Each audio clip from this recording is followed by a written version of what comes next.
So you have seen that inheritance is a good thing. It prevents code duplication and allows us to reuse code. For example, here we have this bird class that inherits from the animal. So it inherits all the features of this animal class. In this case, we are reusing the eat method here. That's pretty good. However, too much of a good thing is a bad thing. And that's very true about inheritance. Because too much inheritance between classes can increase complexity and introduce various kinds of issues. Let me show you an example.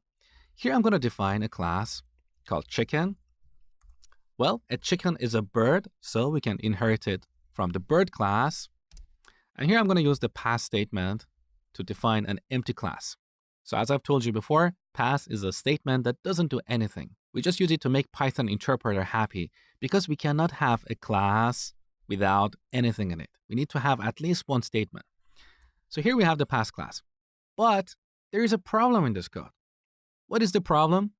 Well, the chicken class inherits all the features of the bird class, but a chicken cannot fly. So with this implementation, I can create a chicken object and call the fly method on it. So this is an example of inheritance abuse. Another example of inheritance abuse is around the concept of employees. And I've seen that a lot in my career. So some people say, well, an employee is a person, and a person is a living creature, which is a thing, blah, blah, blah.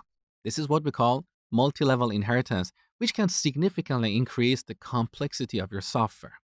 To tell you a little story, in one of my previous jobs, we had this consultant and he was charging like $150 an hour or more. And he came up with a huge inheritance hierarchy like this. In fact, 3 times bigger than this. There were so many levels, and he essentially tried to model the entire universe. This is really, really bad. Just because an employee is a person and a person is a living creature in the real world doesn't mean you should have classes like this in your software. The methods you add in your classes are there to solve a business problem. That is the focus of your software. So just because an animal can eat in the real world doesn't mean your animal class should also have the eat method. You got the point, right?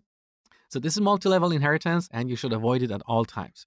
If you want to use inheritance, limit it to 1 or 2 levels. Going beyond that, trust me, you're going to shoot yourself in the foot.